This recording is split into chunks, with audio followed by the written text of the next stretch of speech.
Good afternoon. Good afternoon. It's great to be back here in Central Florida. I want to thank the State Attorney Andrew Bain for hosting us today. I also want to welcome Sheriff Dennis Lima from nearby Seminole County. We also have Representative Steele, Placencia, Amnesty. I saw True Now. I saw David Smith, so I've seen other folks too. Then we're going to hear from some other folks. Justin Milcarrick, Winter Park resident, and Flash Shelton from California is going to talk a little bit about why we're here. So we're here today because you assume in America if you purchase a home and own a residence that's your residence. That if you happen to maybe split time in Orlando and Michigan, that if you go to Michigan over the summer, people aren't going to be able to just move into your house and then claim squatters' rights on your private residence. And yet, in places like New York and California, that's exactly what's happening in this country. Homes are being invaded, and those states and their laws are not siding with the homeowners, they're siding with the squatters. In fact, we have seen squatters move in and claim residence. This forces a massive, long, drawn-out judicial review before they can even be removed from the property. These are people that never had a right to be in the property to begin with. Earlier this month in New York, a woman returned to a property she inherited to find squatters living there. She changed the locks to get them out, and the state of New York arrested her instead of the squatters. Just a few days ago, 2 squatters in New York City allegedly murdered the property owner when she confronted them for being in her apartment illegally. In fact, we even have illegal aliens taking to social media, instructing other foreigners how to come into this country and commandeer property. They have gotten involved in this. Well, today in the state of Florida, we say very simply, what passes muster in New York and California is not passing muster here. You are not going to be able to commandeer somebody's private property and expect to get away with it. We are in the state of Florida ending the squatter scam once and for all. And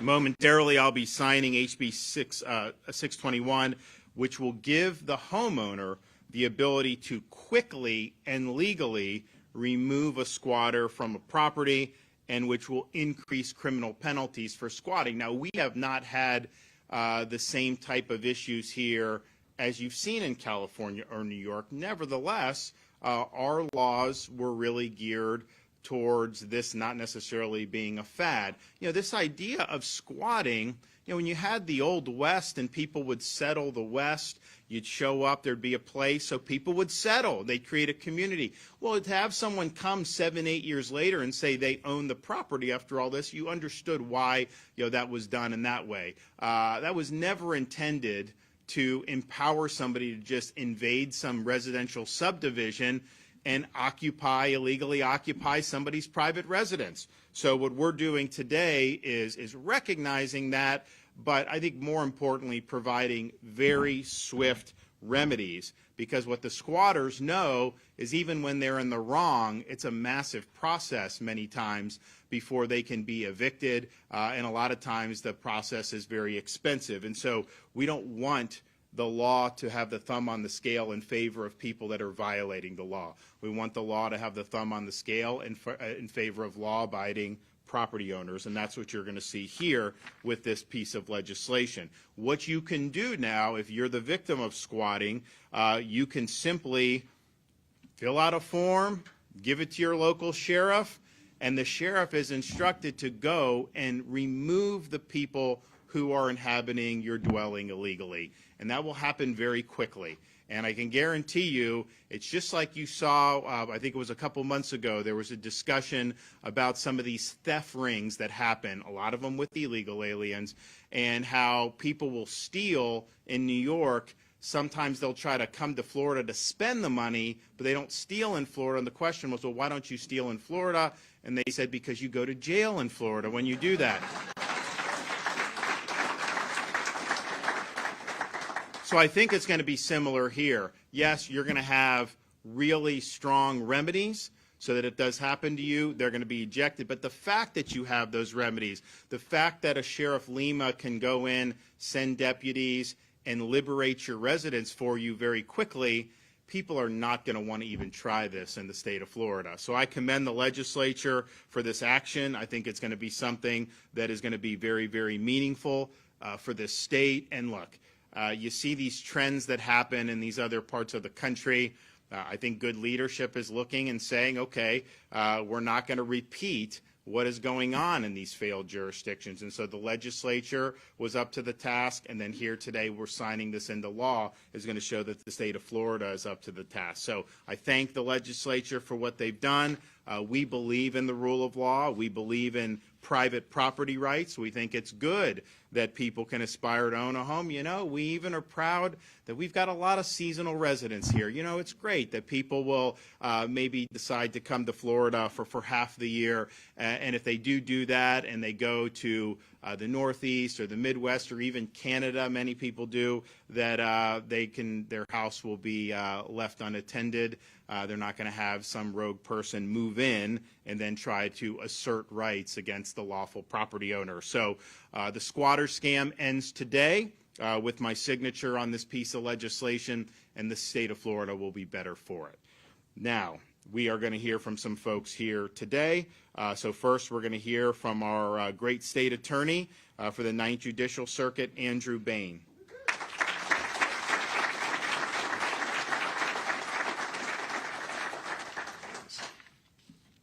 Good afternoon. I'd like to thank you all for coming for this very important bipartisan bill signing. I'd like to thank the governor for taking the trip to Orlando, and I'd like to welcome him here to our office. While I was an Orange County judge, I presided over the civil division for almost a year and a half. And almost every day, I presided over cases where property owners were trying to remove squatters from their homes. Imagine that you leave for vacation or take leave to take care of a sick family member, only to return home and find someone has taken up residence in your home.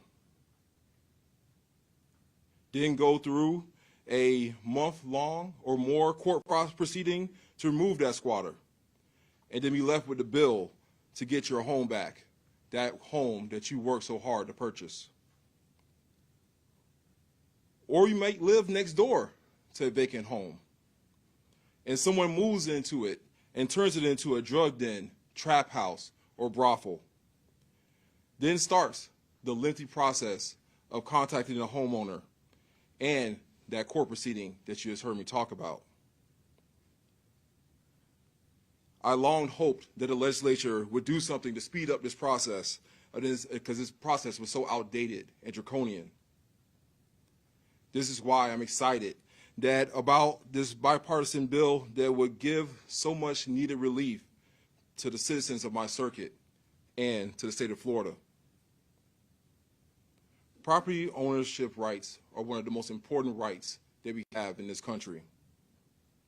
Today is a big step forward in making sure that this injustice no longer continues. So I love this bipartisan legislation and the bill signing that we're having today to end this problem and scourge that we have in our community. Okay.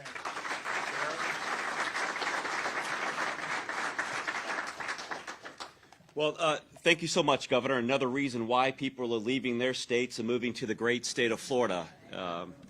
I tell you, it's you have always stood as an ambassador of public safety, law and justice, in protecting the most vulnerable of this state, and this is another example of that.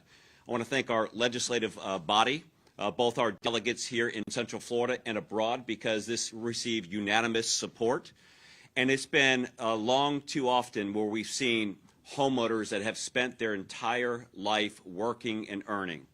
Some have inherited homes of parents, and to knock on the door and be met with squatters. You know, squatters actually is a very, very kind term. These are criminals and con artists that need to be held accountable to the fullest extent of the law.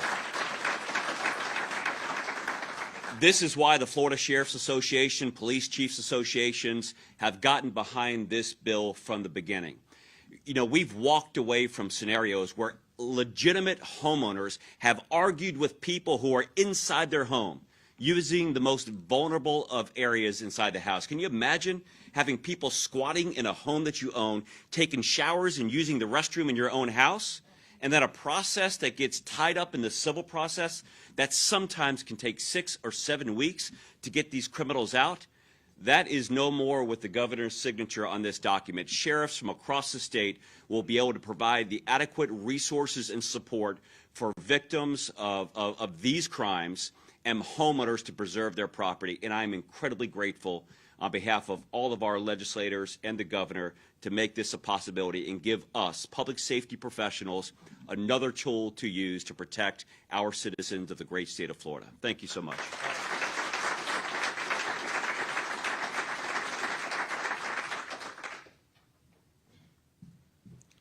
Thank you guys for coming out to hear the bill and to have the governor sign this amazing piece of legislation that we put forward. I started working on this bill about a year and a half ago. I heard the first case of squatting on Fox News, and I thought to myself, I didn't realize this was such a big problem. Patty Peoples was actually on TV talking about it. It happened to her in Jacksonville, and it was too late for me to actually file a bill that session. So I decided, you know what I'm going to do? That's going to be the first bill I file next session. And so I worked all summer long with different individuals across the state that had issues like Patty Peoples had in our great state. And so I went ahead and drafted something, a piece of legislation that I thought would work, and didn't initially. We got it passed, but we had to make major changes to make sure it was going to be effectively accepted across the board. So I want to thank the governor for actually having common sense approach, because he is one of the only leaders in this country that actually has a common sense approach on things. And I think that we need more people elected into office that have a common sense approach. And so I want to thank him personally for taking this bill up. It's not always that you get a bill across the floor, but it was across the floor unanimously in the Senate and in the House. So I want to thank everybody for doing that. Patty, thank you for taking the time to spend with me and talking about this. And I want to thank God for putting me in the position to actually make this change. So thank you very much.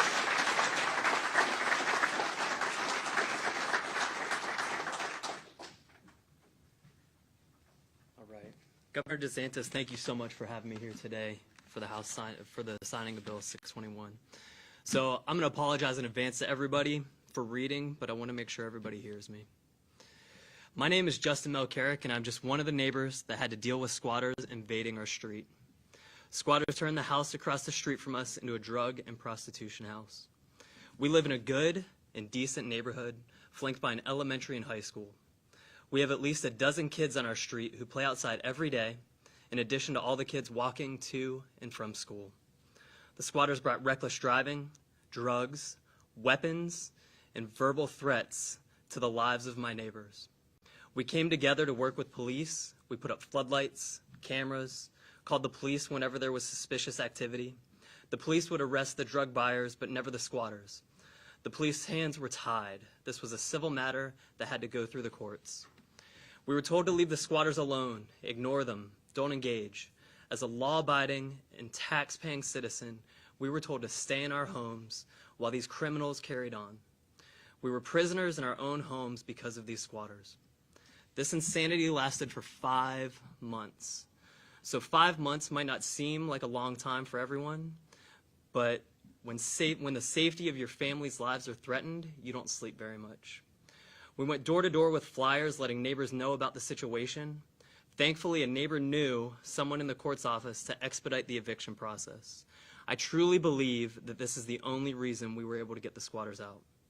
Our community has been shaken by this experience. We never thought something like this would happen, and I would not wish this on anyone.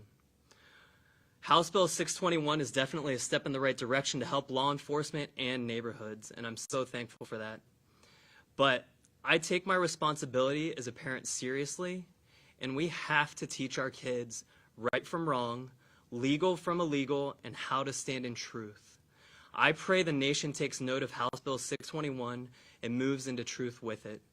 Thank you, Governor DeSantis, for letting me speak my truth today. It has truly been an honor. Thank you.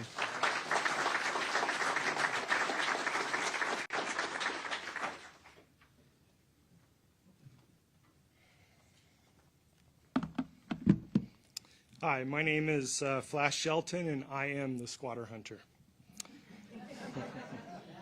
First, I'd like to thank Governor DeSantis for making it possible for me to be here and be a part of this historic event. Today is a good day for Florida homeowners. This law bill is a promising start to giving hardworking homeowners the support they need and deserve. There are a lot of people saying that homeowners shouldn't be able to own additional properties to make an income as a landlord, that they are greedy. One woman even posts on social media with 1 million followers that no one should make money without physical labor. But the truth is, landlords are needed greatly to provide housing for the majority that aren't in a position to purchase a home, including the many that are saying this, blaming landlords for squatting. Homeowners and landlords are a crucial part of our economy, and I'm proud to stand up and fight for them. My journey here today started with me just being a good son, protecting my mom, what every good son should do when squatters take over their mom's home. In 2019, after my father passed away, and while we were attempting to sell the home, I was notified that there was a break-in. I did what everyone would do. I called the sheriff. I told them that someone had broken into my parents' vacant home. The responding deputy called me and verified a broken back door. Then he said the words that every homeowner fears to hear. You said it was a vacant home. It appears you have squatters, and there's nothing we can do. I know what it feels like to feel the helpless, hopeless feeling when dealing with squatters, and the law saying it's a civil matter, fearing that long drawn out and costly process. I decided to lift my head up, stand up and fight. I broke the law down to its knees and figured out that if they could take a house, I could take a house. I got my squatters out in less than a day, using the same system and their rights against them. I started Squatter Hunters to start helping others to shift the balance. We are making an impact nationwide, and I'm consulting in a few other countries. This is a worldwide problem.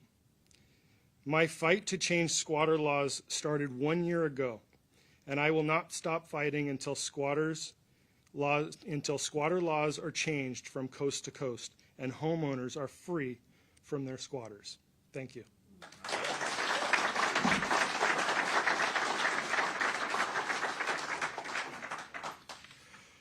Okay, so we're excited about being able to make this official. I think we'll be the first state in the country to be leaning in on this issue, and that's typically the way it works on a lot of issues.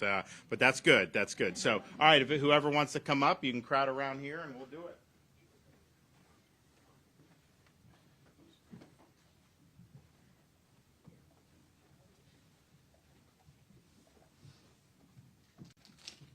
Do we have any kids?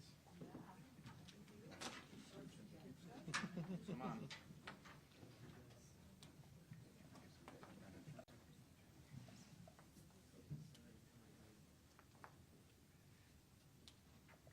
All right.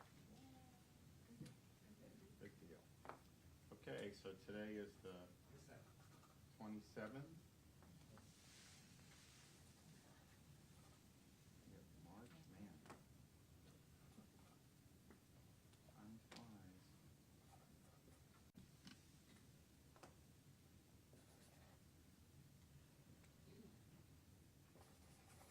You guys want one?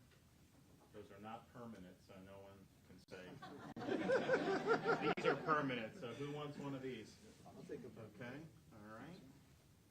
All right, anybody else? Okay, Squatter Hunter? Thank you.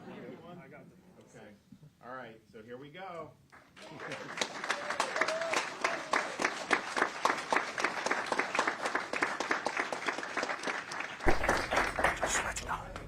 deal.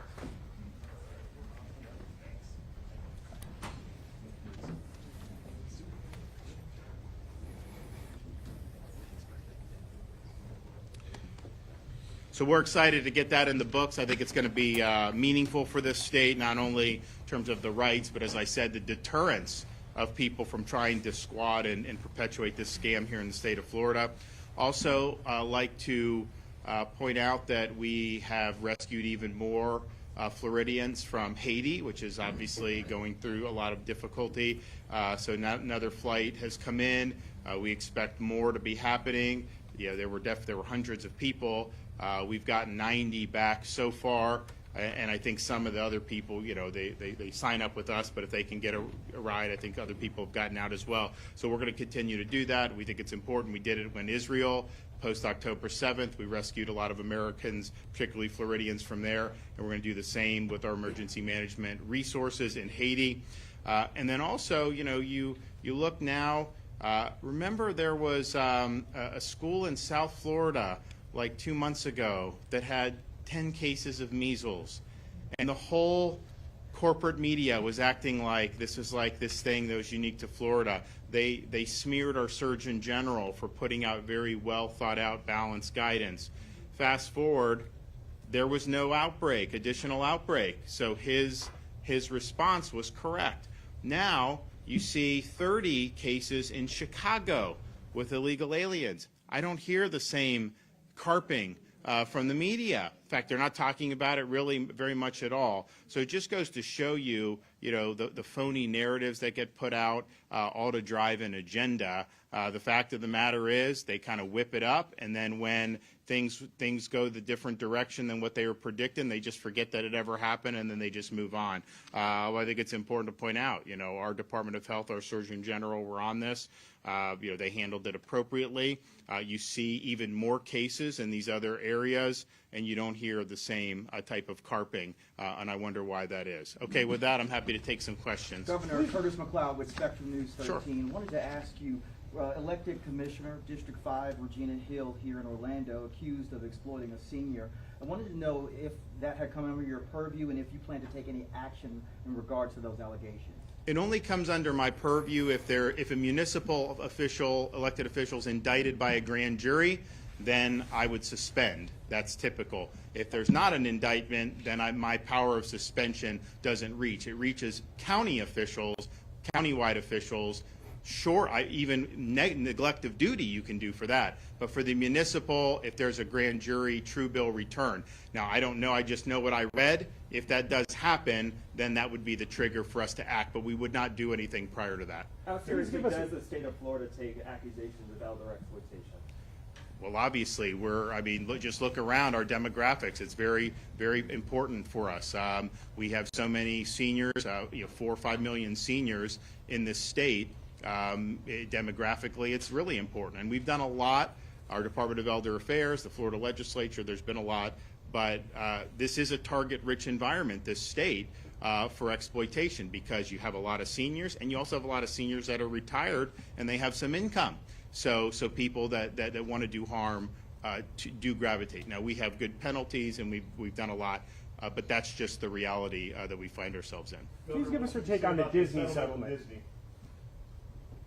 So we've always acted with all the Disney issues, parents' rights in education, replacing Reedy Creek and making sure that was a state control board, doing the, nullifying these covenants at the 11th hour. Everything we've done has been in the best interest of the state of Florida.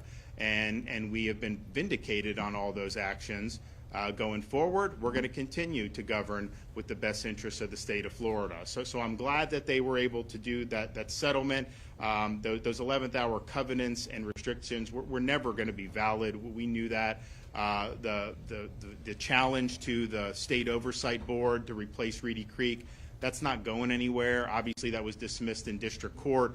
So we have an interest as a state in moving forward to make this region very strong. This tourism oversight board in that district is a big part of that. And I think that there's going to be ways where we can do things that are in the best interests of the state of Florida. And I think Disney can be a part of that. I mean, certainly you look at Universal, they're doing the Epic Universe. That's going to be a huge, huge game changer for this region. I got to think Disney would have an interest in maybe offering another one. the district will be ready to negotiate something to be able to be good for the state of Florida, be good for jobs, and be good for all those things. But, I would just point out, a year ago, people were trying to act like that all these legal maneuverings were all going to succeed against the state of Florida. And the reality is, here we are a year later, and not one of them has succeeded. Every action that we've taken has been upheld in full, and the state's better off for it. How do you think Disney is going to work with the board's new leadership? Excuse me? How do you think Disney is going to work with the board's incoming new leadership? I think good. I think the fact that this is moving forward. I think that's what the company wants to do. And, a lot of what happened with parents' rights in education, some of that stuff was really driven by Burbank. It was not driven by Orlando, and I think we've always understood that. And so I think that there's a desire to move forward. I think that they have things that they probably have opportunities to do to expand their footprint, to continue to attract visitors, and those things, when they can coincide with the state's interest, we think that would be good. So I think the board will work with them. They are going to do a development agreement of some sort to kind of provide some contours for the district's land and how that's going to be processed, if it is processed over the ensuing months and years. And I think that there's a lot of opportunities for big wins for the state of Florida. But the good news is, you as a citizen, you now have a control board overseeing this that is accountable, that has been appointed by people that you've elected, and that are not there to just represent one company's interests, but to represent the entire state of Florida's interests, particularly this region of Florida. And while there may be things that one company does that is in the state's interest, that's not always 100% in alignment. And so this is a good situation. We came back here a month ago. I think we did a press event down the road, highlighting some of the things that this board has done. And this has been an example of good government. They've been able to clean up a lot of stuff. There's more transparency. The taxpayer is being treated better. Those tenant businesses are being treated better. And so there have been a lot of big wins as a result of this already. And I think going forward, you've got a lot of possibilities. I mean, we have been kind of the place that people have wanted to come for many years, but particularly in the last 3 or 4 years.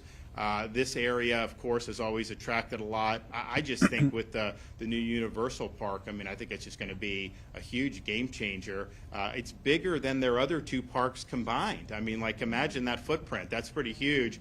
And so, I got to think that Disney would want to answer that to be able to kind of keep up with the competition. And I think that's a good thing for Florida, to have businesses competing against each other to offer more and more attractions for the tourists. Hey, Governor, excuse me.